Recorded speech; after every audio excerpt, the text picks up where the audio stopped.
Yo, what's up everyone? It's Dynamix here, back again with another video.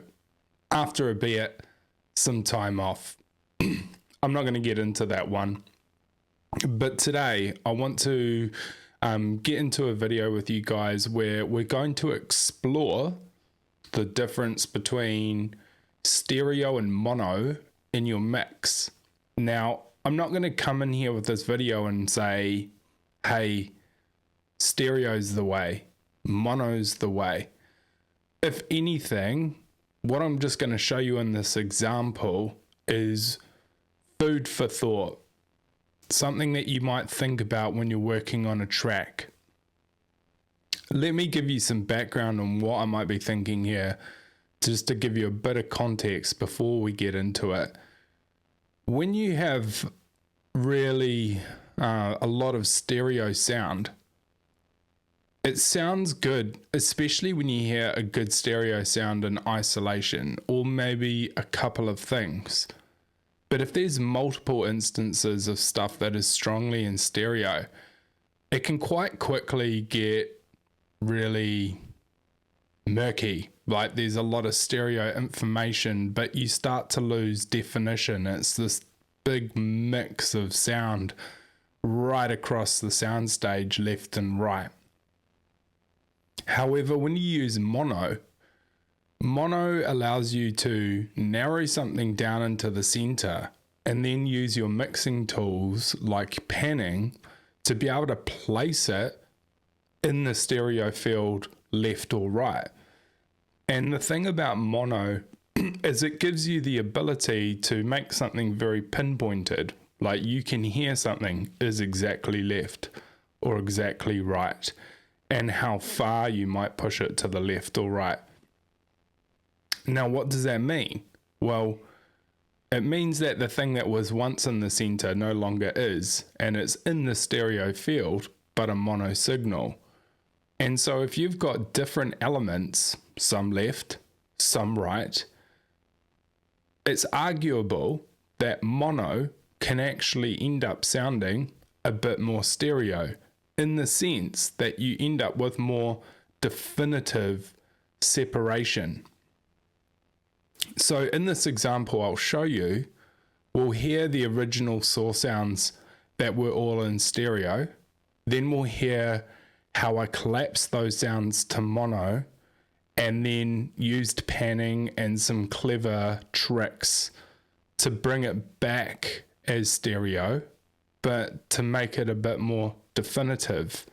But for you, you decide what you think sounds better. I'll let you A and B it and kind of go, which one do I like better? But most importantly, the next time you're in a mix, you might actually think a little bit differently about the sounds that you've got in there and how you might use them. So before we start, obviously make sure you like, subscribe. Thanks to everyone who's back again, who was following this channel. If you're new here, welcome. Obviously head over to my website, dnbartist.com. You can sign up for my email list there. Yes guys, I am still working on stuff. So yeah, let's get into it. All right, so originally I was working this drum and bass track of mine, and I'd fleshed it out, mainly the drums and the bass, and then I needed to expand on it a bit more musically. So I ended up pulling in some samples to add some life and complement it. And what I ended up with was this part here. So I'm just going to play these for you.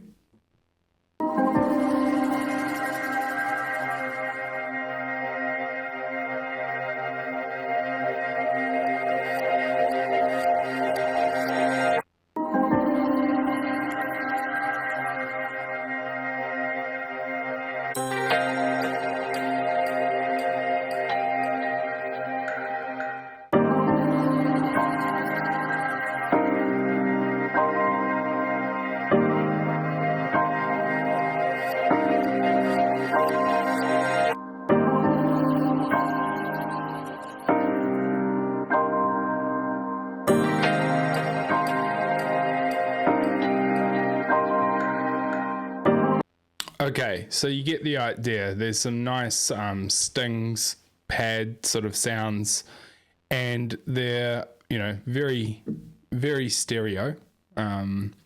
If I bring up my analyzer here, I'll just drag this back out.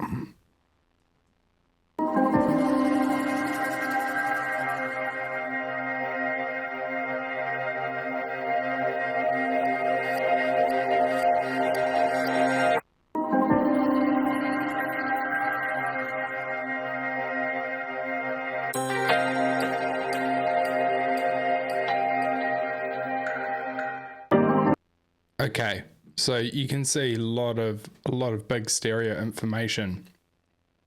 And then what I was doing is I was working on the track and I'm like, gosh, it sounds cool, but it's just a bit all out there, but sort of swirling around my head. So what I've done is I've duplicated all of those samples, and what I did was I summed them to mono. And then I sum them to mono, and then you can see here in the mix that they're summed to mono, and then they're panned either left or right. And there's obviously these sting sounds, there's 3 of them, and then there's a piano. So when you listen to it now, see how much different it sounds, okay?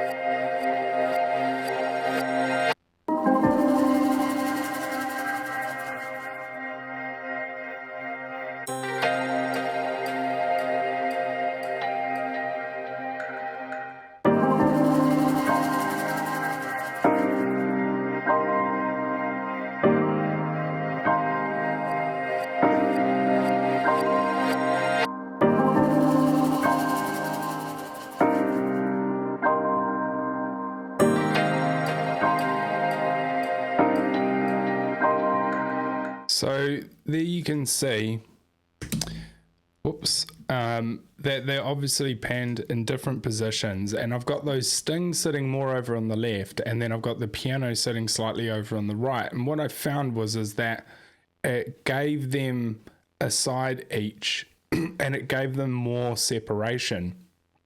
I could definitively hear those sounds more clearly than when it was all one big mix of stereo.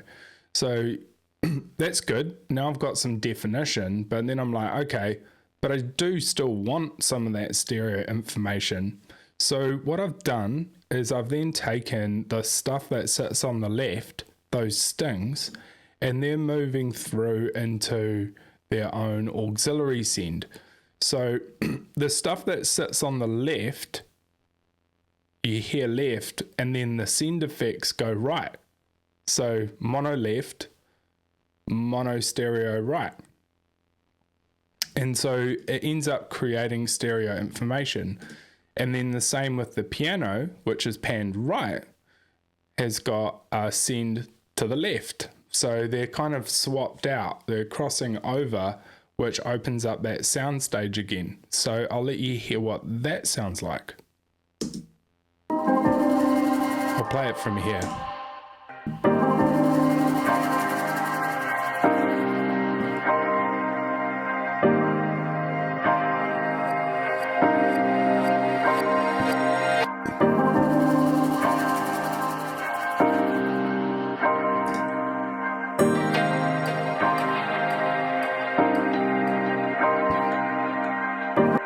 Okay, so I don't know what your thinking is at this point, what you're noticing. Maybe you like it, maybe you don't.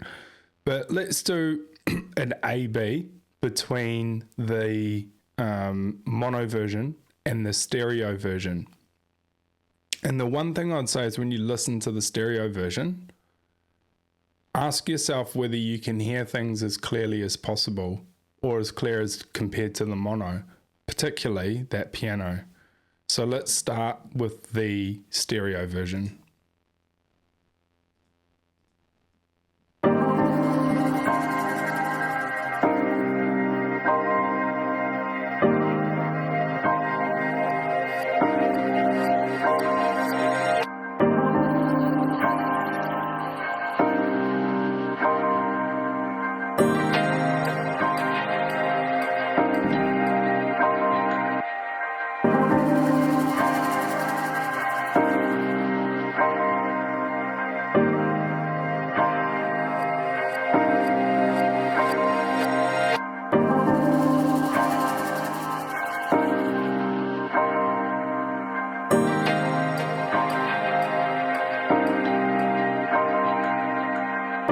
Okay, so let's first hear it with the stereo version, and then I'll move into the mono and then back to the stereo in the context with the track.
So now let's go over to this portion of the track that's in the body, and then we'll start again with stereo, and then we'll mix through to the mono version.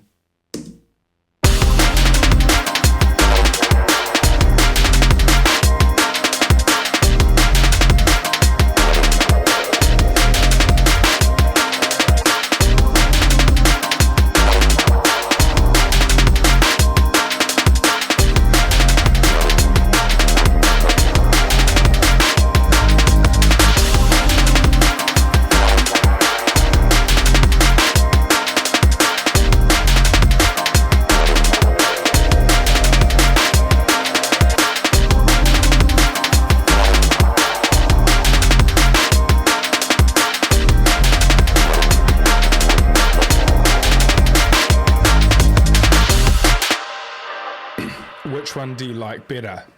Let me know down in the comments. Okay, so I didn't finish there.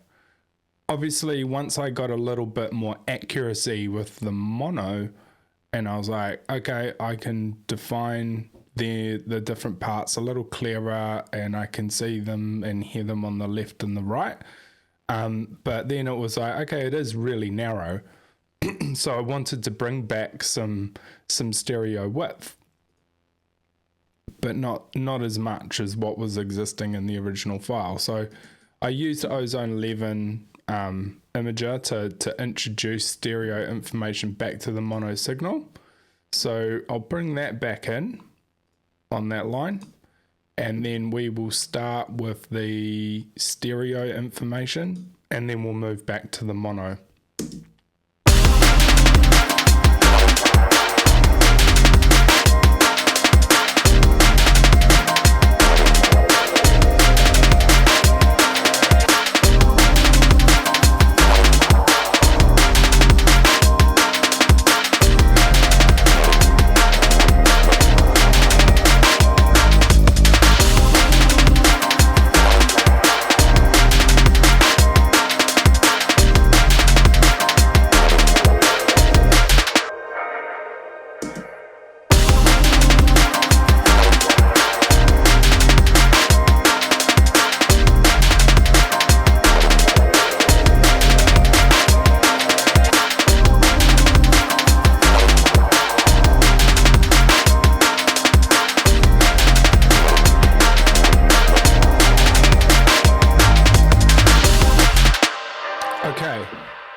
So that helped to bring a little bit more stereo openness back, but I still had that definition that I was looking for on the left and the right.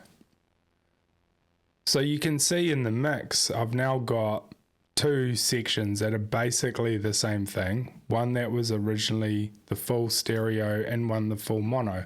So this is the stereo folder and this is the mono folder.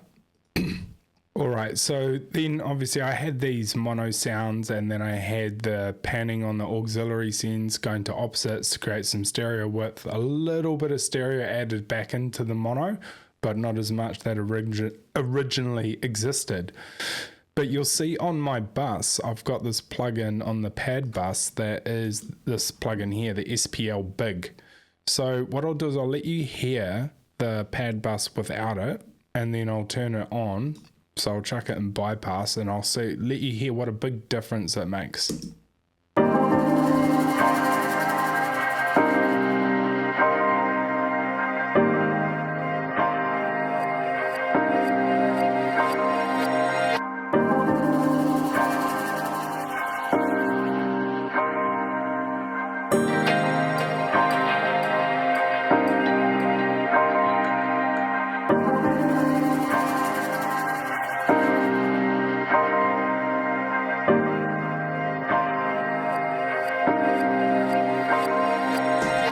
Great plugin. You should definitely get this if you want a good stereo width tool. This image maker, it's based off a piece of hardware.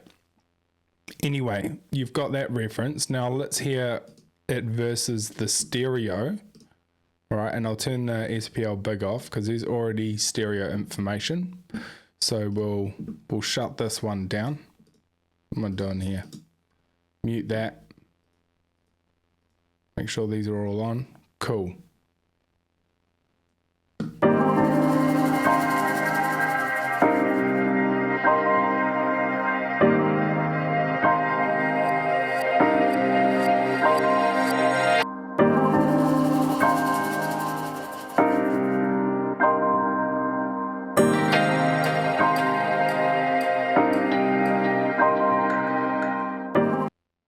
Hear it with the track.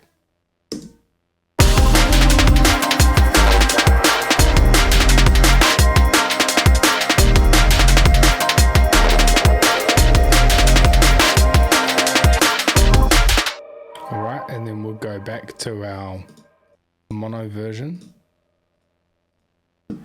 and chuck on the SPL.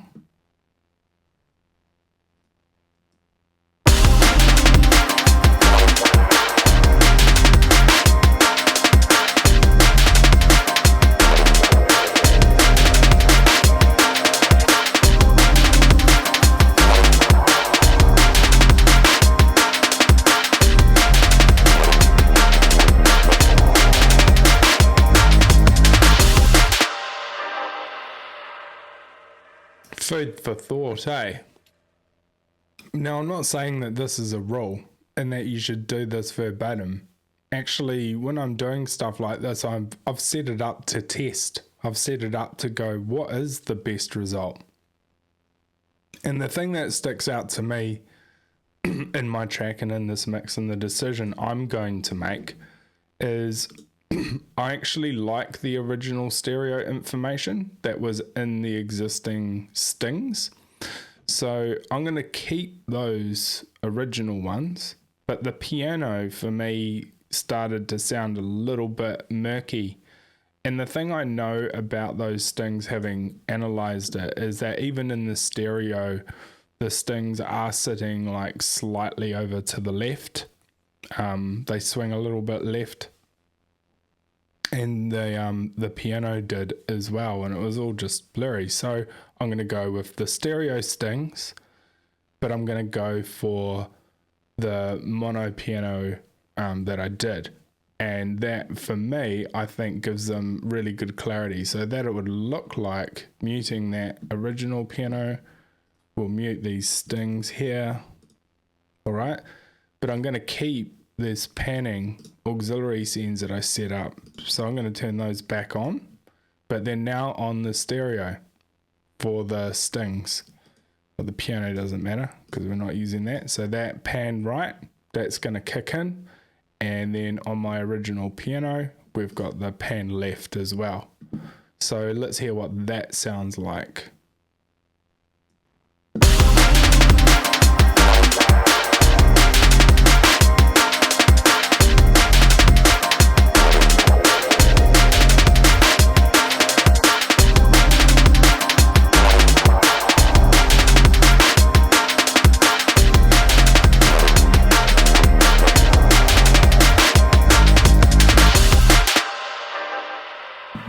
Nice. So guys, next time you're in the mix with your track and you're adding stuff in and it sounds cool, but you might want to just take a second to pause and go, am I chucking in heaps of stereo stuff? Is the definition of what is in there getting a little bit lost? Sometimes you just need a little bit of mono and a bit of panning and some clever techniques to create that stereo information with mono without losing it within the stereo wonder world. So that's my little mixing tip for you guys today. Hope it helps you. Obviously, I hope it really does and provokes some thought. Great to see you all again. Make sure you like and subscribe. Head over to dnbartist.com, sign up for my newsletter there, and I'll catch you all soon.